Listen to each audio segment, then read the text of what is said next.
Olá! Hoje a gente vai mergulhar num tema que, olha, define desfechos na sala de parto e, claro, decide muitas questões de prova. A reanimação neonatal. Os números no Brasil são, assim, um soco no estômago. Quase 70% das mortes de bebês com menos de um ano acontecem no período neonatal. E um terço delas tem relação direta com o que acontece ali, na hora do nascimento. Exatamente. E essa realidade ela se reflete direto no que as provas de residência cobram, né? Reanimação neonatal é um dos top 4 temas de neonatologia. Mas o dado que realmente acende o alerta é o foco.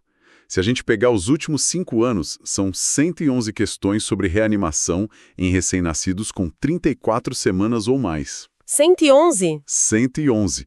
E sobre os prematuros extremos, apenas 8. Caramba, 111 contra 8, então na prática as provas estão gritando pra gente. Domine esse cenário aqui, isso muda o jogo.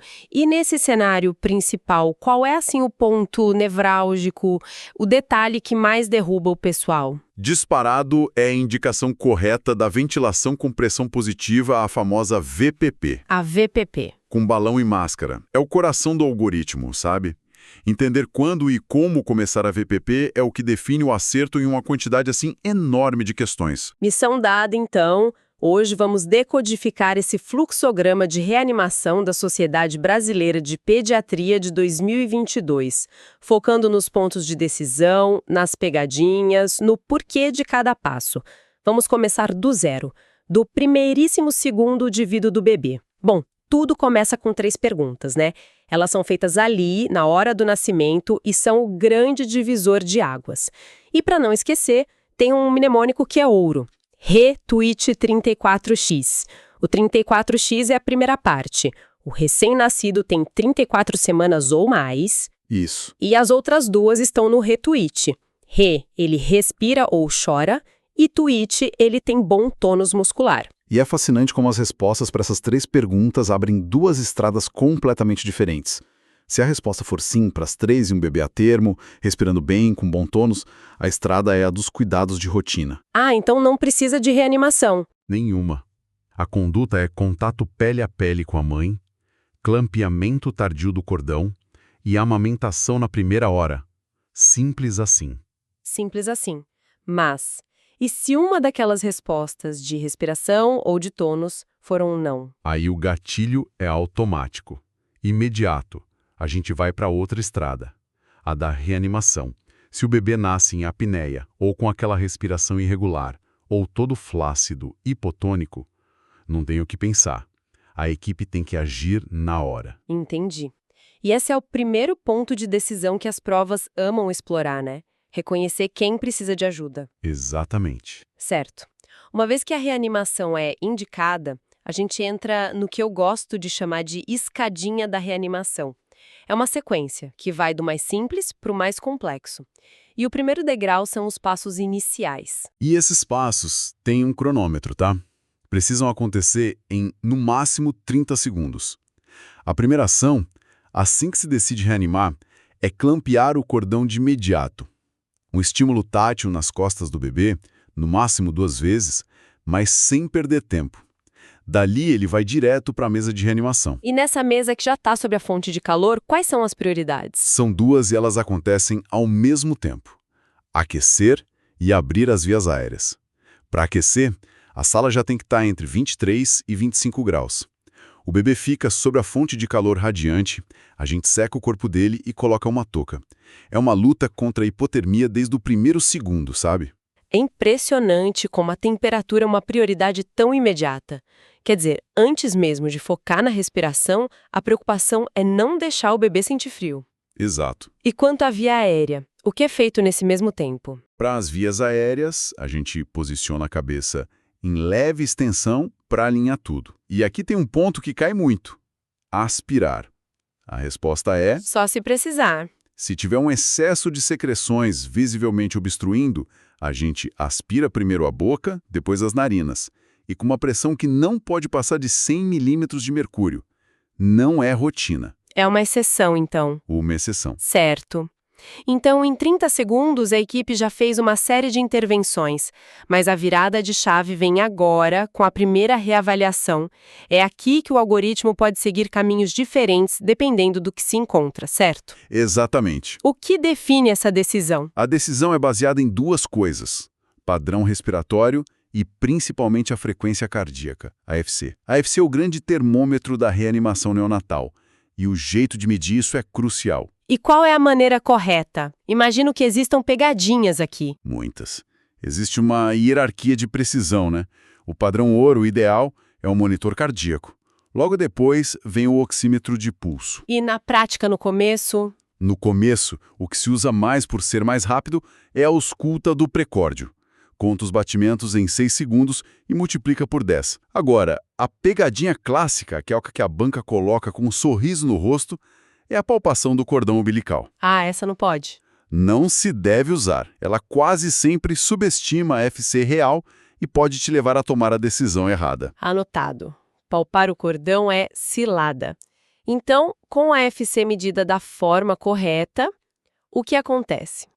Se a FC estiver acima de 100 e a respiração regular, acabou. Acabou. A reanimação para ali e o bebê vai para os cuidados de rotina. Mas, se ele continua em apneia, com respiração irregular, ou se a FC está abaixo de 100 batimentos por minuto, a gente sobe o segundo degrau da escada. E aqui entra a ventilação. Sabe, em outras áreas da medicina de emergência, o foco costuma ser CAB, né? Circulação, vias aéreas, respiração. Mas aqui parece que é diferente. Por que a ventilação é tão protagonista? Ótima pergunta. É porque, na maioria das vezes, o recém-nascido não está tendo um problema cardíaco primário, como um adulto que infarta. O problema dele é de transição. Ele está saindo de um ambiente líquido, onde não usava os pulmões, para um ambiente aéreo. A parada dele é quase sempre secundária a uma falta de oxigênio. Por isso a frase-chave é: na reanimação, o importante é a ventilação. Se você ventila bem os pulmões, na maioria dos casos, o coração responde e o problema se resolve. Faz todo sentido. Então, o próximo passo é a ventilação com pressão positiva, a VPP. Como é a técnica? A frequência é de 40 a 60 ventilações por minuto. Para pegar o ritmo, o pessoal usa o mnemônico aperta, solta, solta. O mais importante é ver o tórax se expandir a cada ventilação. Se o tórax não mexe, o ar não está entrando. E agora vamos ao ponto que mais derruba a gente na prova. Falando de bebês com mais de 34 semanas. Com quanto de oxigênio eu começo? Essa é a pergunta de R$1 milhão. E a resposta vale o acerto. A VPP deve ser iniciada com ar ambiente, ou seja, 21% de oxigênio. Ah, não é oxigênio a 100%? De jeito nenhum. O motivo é fundamental. Ao nascer, o bebê não está acostumado com altas concentrações de oxigênio. A hiperoxia, o excesso de O2, pode gerar radicais livres e ser tóxica para os pulmões e o cérebro delicados do recém-nascido. Por isso, a regra é começar com o mínimo necessário e só aumentar se a oximetria mostrar que precisa. É um conceito de menos é mais que as provas adoram testar. E falando em oximetria, tem algum lugar específico para colocar o sensor? Tem. E isso também é crucial. O oxímetro deve ser colocado no membro superior direito, no pulso ou na mão direita. Isso mede o que a gente chama de saturação pré-ductal. Pré-ductal. Exato. Ela reflete a oxigenação que está chegando ao cérebro, que é o que mais importa naquele momento. E a meta é chegar a 100% o mais rápido possível? Não, e esse é outro ponto fundamental. O objetivo é imitar a transição fisiológica, a transição natural do bebê. É um processo gradual. Ah, que interessante. A fonte apresenta uma tabela de alvos bem clara. Olha só. Até os 5 minutos de vida, uma saturação entre 70% e 80% é o ideal. 70%. Se um adulto tivesse com essa saturação, seria uma emergência gravíssima. Exato. Mas para um bebê que acabou de nascer, é o esperado. Depois, entre 5 e 10 minutos, o alvo sobe para 80% a 90%. E só depois de 10 minutos de vida é que se espera algo entre 85% e 95%.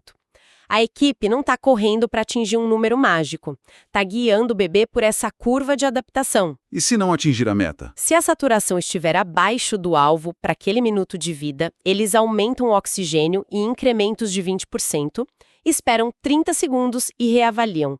É um ajuste fino, constante. E se a FC continuar abaixo de 100, isso é um pouco contraintuitivo. Num cenário de emergência, o instinto seria escalar a intervenção, talvez já pensar em intubação. Mas o fluxograma manda parar e revisar a técnica. Por que essa pausa é tão fundamental? Porque na imensa maioria das vezes, a VPP não funciona por falha de técnica, não porque o bebê precisa de algo mais avançado. Antes de pular para a intubação, você precisa se perguntar: a máscara está bem vedada?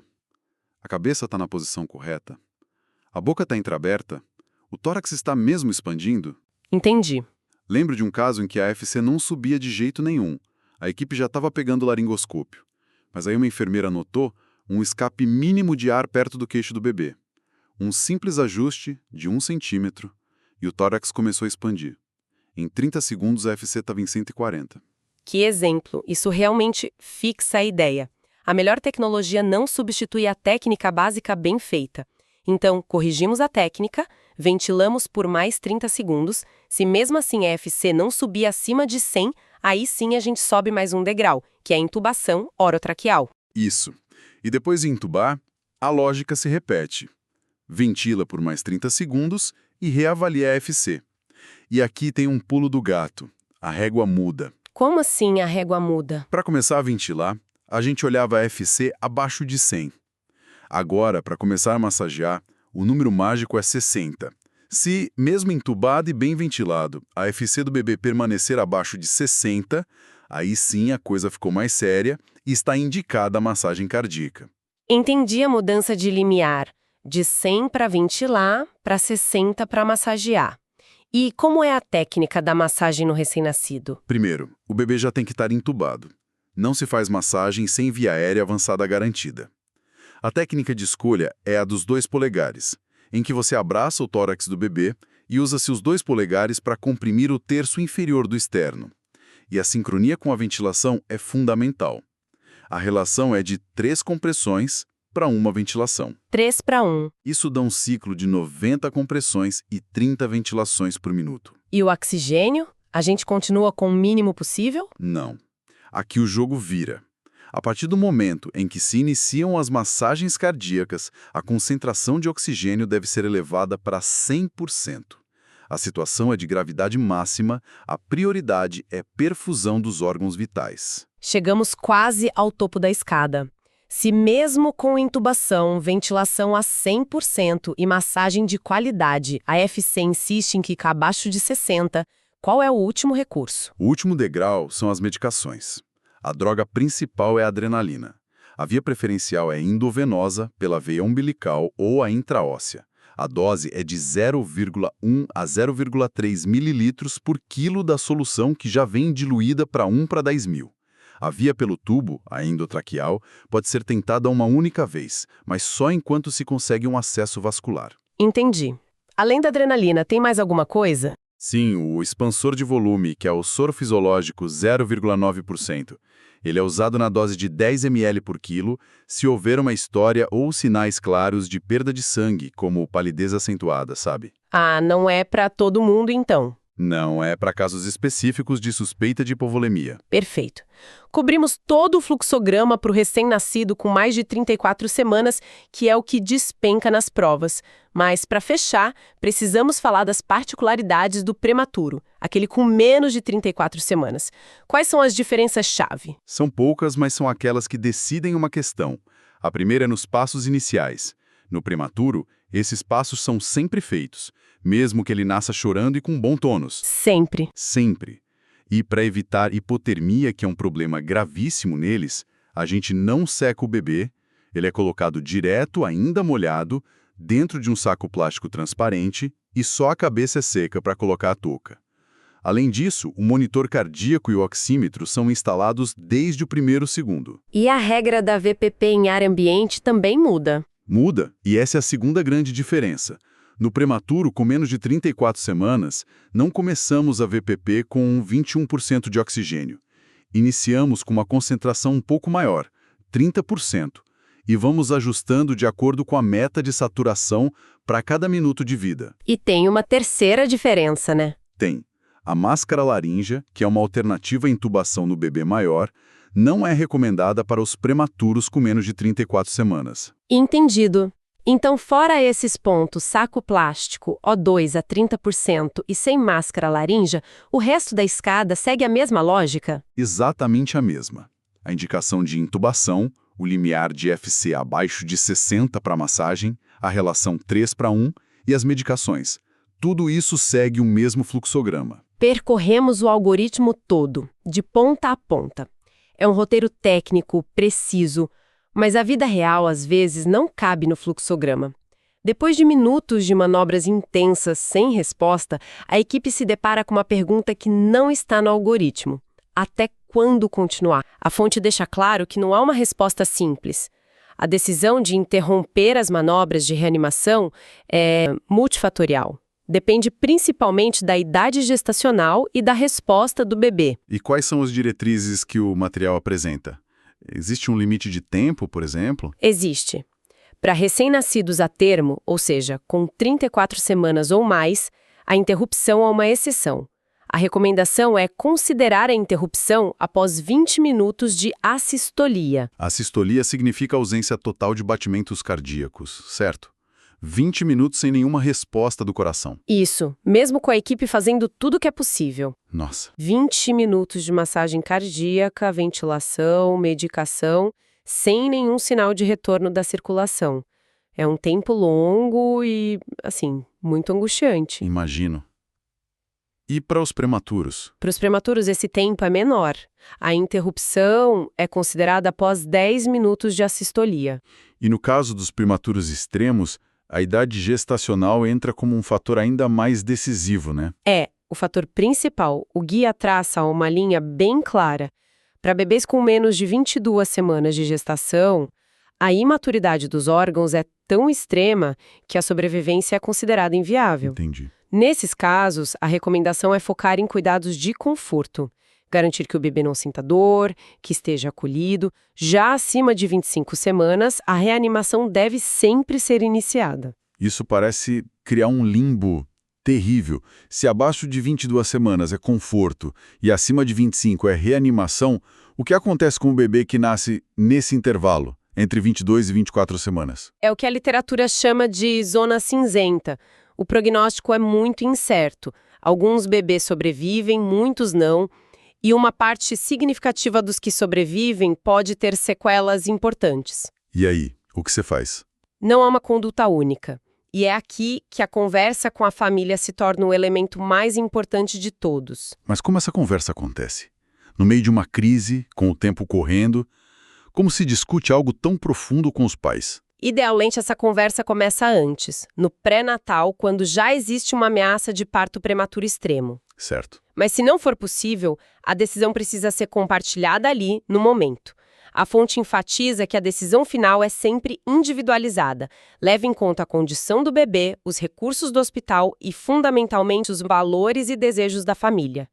É um processo de deliberação conjunta na situação mais estressante que se pode imaginar. Com tantas regras, tantos números para lembrar, imagino que seja muito fácil, na pressão do momento, cometer um erro. O guia aponta quais são esses deslizes mais comuns. Sim, o material chama de pegadinhas de prova, mas são, na verdade, pontos críticos que podem levar a erros graves na prática. Qual a primeira? A primeira está ligada a um dos passos iniciais, avaliar a frequência cardíaca do bebê. O erro comum é tentar sentir o pulso no cordão umbilical. O que parece o mais lógico a se fazer, não? Parece, mas a fonte é categórica. Não se deve fazer. A palpação do cordão umbilical subestima a frequência cardíaca real. O sangue ali pulsa de forma mais lenta, mais fraca. Uau! Isso é um detalhe que parece pequeno, mas que muda tudo. Muda tudo. A equipe pode achar que o coração está batendo a, 50, quando na verdade está a 70. E essa diferença muda o próximo passo do protocolo. É um efeito dominó. Perfeitamente colocado. Um erro de avaliação leva a uma decisão errada. Qual seria a segunda? A segunda a gente já até mencionou, mas é tão importante que o guia reforça: a concentração inicial de oxigênio. O erro clássico de iniciar a ventilação com 100% de O2 em bebês a termo. A regra clara: começar com ar ambiente 21%. A terceira tem a ver com a ventilação, quando ela não funciona de primeira. Exato. A equipe começa a ventilar com o balão e a máscara, mas o peito do bebê não expande, a frequência cardíaca não sobe, E o impulso é partir para a intubação. a cabeça do bebê está na posição correta, com o pescoço levemente estendido para abrir a via aérea. Pequenos ajustes na técnica resolvem a maioria dos casos. O famoso fazer o simples bem feito, antes de complicar. Faz todo sentido. E a quarta pegadinha? A quarta é uma confusão de números que pode ter consequências graves. Confundir o gatilho para iniciar a ventilação com o gatilho para iniciar a massagem cardíaca. A ventilação com pressão positiva, VPP, é indicada se a frequência cardíaca cai para menos de 100 batimentos por minuto. Ok, frequência abaixo de 100 já precisa ajudar a respirar. Isso. Já a massagem cardíaca, que é um procedimento bem mais agressivo, só entra em cena num cenário muito mais crítico. Se a frequência cardíaca cair para menos de 60, e mesmo depois de uma ventilação eficaz já ter sido feita por 30 segundos. Entendi a diferença. Confundir o 100 com o 60 pode fazer com que a equipe comece a massagem cedo demais ou, pior, tarde demais. Crítico. E a quinta e última pegadinha? Tem a ver com a aparência do líquido amniótico. Às vezes, ele vem com mecônio, que são as primeiras fezes do bebê, sabe? Sim, um sinal de sofrimento fetal, né? Exato. Por muito tempo, a presença de mecônio era sinônimo de procedimentos invasivos imediatos, como aspirar a traqueia. E isso mudou. Mudou. O guia enfatiza que a presença de mecônio, por si só, não indica reanimação. A decisão é sempre baseada na vitalidade do bebê. Se ele nasceu em líquido meconial, mas está chorando, com um bom tônus muscular vigoroso, não se faz nada além do procedimento padrão. A avaliação é clínica, é sobre o bebê, não sobre a cor do líquido. Ok, depois de ver onde as coisas podem dar errado, vamos juntar tudo. Como é a sequência ideal? O guia usa uma analogia que eu achei ótima.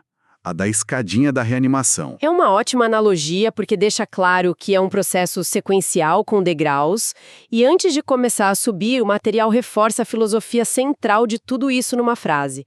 Na reanimação neonatal, o importante é a ventilação. A ventilação é a chave. É a chave. A imensa maioria dos problemas se resolve garantindo que o ar chegue aos pulmões de forma eficaz. Perfeito. Então vamos subir essa escadinha. O bebê nasce e não está bem. Não respira ou está hipotônico. Qual o primeiro degrau? Degrau 1. Os passos iniciais. Em 30 segundos, a equipe tem que aquecer o bebê, posicionar a cabeça para abrir as vias aéreas, aspirar secreções se for mesmo necessário, secar o corpo e estimular. E aí reavalia. Reavalia em 30 segundos. Se, depois disso, a frequência cardíaca estiver abaixo de 100, ou o bebê continuar em apneia. Aí subimos para o degrau 2. Ventilação com pressão positiva, a VPP, com o balão e a máscara. Ventila por 30 segundos e reavalia de novo. Se ainda assim não houver melhora, e a equipe já checou a técnica, como a gente viu na pegadinha. Sobe-se para o degrau 3. Considerar uma via aérea avançada, geralmente a intubação orotraqueal. Um tubo é inserido na tráquea para garantir a ventilação. Certo. Então, só depois de garantir uma ventilação de qualidade, seja com máscara ou com tubo, é que se pensa no coração. Exatamente. Se mesmo com uma ventilação comprovadamente eficaz, a frequência cardíaca despencar para um nível crítico, ou seja, abaixo de 60. Só aí. Só então chegamos ao degrau 4, massagem cardíaca. E ela é sempre coordenada com a ventilação. São 3 compressões no peito para cada uma ventilação. E se nem a combinação de ventilação e massagem cardíaca resolver? Aí chegamos ao topo da escada, o degrau 5. Adrenalina.